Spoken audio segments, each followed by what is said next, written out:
Hello everyone, today I will be reviewing The Witcher Season 2. Some of you may be saying, isn't it a little late for that? It's been out for literal months.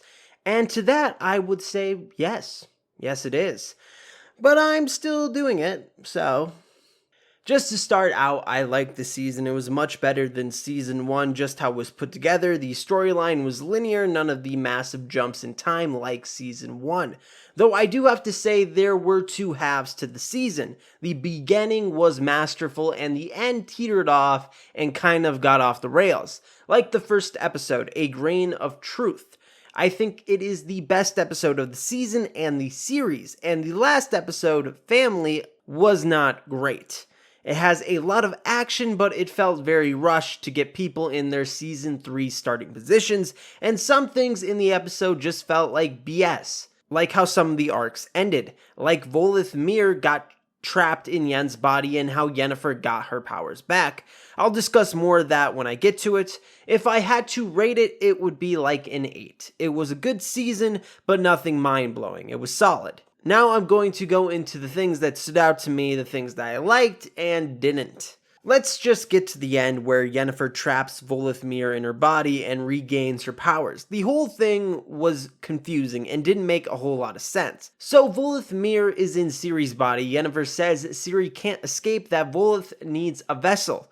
Yennefer then cuts her wrist and starts speaking in Elder Speech, and Voleth Meir is pulled from Siri and is now trapped in Yennefer's body. This just doesn't make sense. Yennefer still can't use chaos at the moment. And why would Voleth be trapped? Why wouldn't she be able to leave? She seems like quite the powerful being. You could say, well, they used the spell the first Witchers used to trap Voleth Meir in the house, but with that logic, you could have trapped her in a jar or a chicken. This part seemed too convenient, too much BS. So anyways, they take Voleth back to her homeworld. She then leaves Yennefer's body, and Yen is fine, her wrists have healed. They then return to Kaer, and Yennefer has her powers back. Later in the episode, near the end, Yennefer says she felt her powers come back when she sacrificed herself for Ciri. How does this return chaos? I'm fine with Yennefer losing her powers, but if you're going to do this, you damn well better have a way for her to get her powers back that is satisfying, not just, oh, because she does, magic. I would rather them say that with Voleth in her body, it was able to kickstart her chaos or something. That I could live with. That sacrificing thing just seems lazy. The whole episode was just not great. They tried to do too much and shoved a bunch of things in this episode. This should have been 2 episodes. Have episode 8 be the Battle of Kaer, and then have another episode when you set up for the next season, you show where characters are and what they are planning. Then you would have some time to breathe and everything wouldn't feel so rushed. People hate when I compare shows, but this is what Game of Thrones did for most of its seasons. You would have a big battle episode, like episode 9 usually, and then episode 10 would be them setting up for the next season. I wish they would have done this, but they didn't. Another thing they did this episode that they really did all season was the fast travel. The elves traveled from Cintra to Redania in the same episode, and it seems like it was the same day. There was a whole nother kingdom between the two, and they did this throughout the season. Geralt was able to get to Cintra in record time from the temple after Yennefer and Ciri teleported out of there. He even had time to get Jaskier from a Redanian prison. Yennefer and Ciri teleport to Zola's home, which is near Sodden. And Yen convinced Ciri that Nilfgaard was holding Geralt at Cintra, so they were rushing as well to get to Cintra. Geralt was still able to get there at about the same time as Yennefer and Ciri, which doesn't make a lot of sense. And I know this is a small detail most people wouldn't care about, but it does slightly bother me. So episode 1 was my favorite of the season. I think it's the best episode of the series so far. Now, is that because it is the closest to the source material? I don't know. Everything is great about it. The story, the acting, the CGI. Christopher Review, who plays Nivellen, did a wonderful job. He gave Nivellen a sweetness and a sadness to him, which I loved. Honestly, when I was watching the episode, I was hoping Nivellen would be a reoccurring character and they would deviate with the source material, but they didn't do that. This was just a fun episode and it was a great way to start the season. I liked Geralt's storyline throughout the season, him trying to figure out why these creatures are coming after Ciri. It was kind of like a quest you would play in the games. Anyone who has played the games knows it has a lot of detective elements in it. The worst part of Geralt's story is at the end, where he pretty much explains exactly what is happening. Why these creatures were after Ciri, because she could open a portal back to their homeworld so they can return home. This felt very much like, okay, in case the audience doesn't understand what's happening, we are just going to spoon feed it to them and explain exactly what is happening. And I don't think they need to do this. They left enough hints throughout the season where people should have been able to figure this out if they paid attention at all. This is very nitpicky, I know. Another thing that bothered me was that in this version, it seems that Geralt has never had the sex with Triss. So the love triangle will not be happening with these three, Geralt, Yennefer, and Triss, which it never really does in the books. The two still hooked up, but it's clear that Geralt is much more interested in Yennefer. In the games, this is where the love triangle is much more apparent. The reason why they probably scrapped this triangle is that they already have one with Yennefer, Istrid, and Geralt, and they don't want to add another one.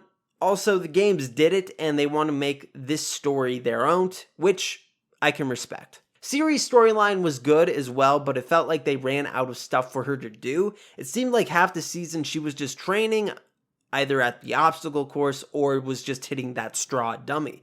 They didn't even show her trying to do signs or learn about monsters or anything like that. They could have had Lambert or Cohen at least spar with her a couple of times to switch it up.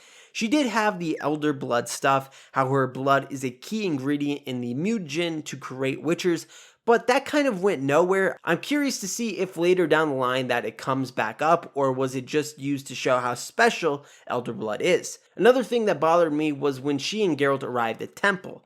She was only there a day. In the books, she was there at least for a couple months. I don't know, it just bothered me how they rushed over that section. I could see them go back to it. They could be there at the beginning of Season 3, and all my whinging will be for naught. Another thing that bothered me was when Ciri and Yennefer were heading to Sintra, and Ciri was using her powers. She was able to use them when Yennefer was instructing her. It just felt too easy. I would have liked it to be a bit harder, and Yennefer explained to her about drawing from the different elements.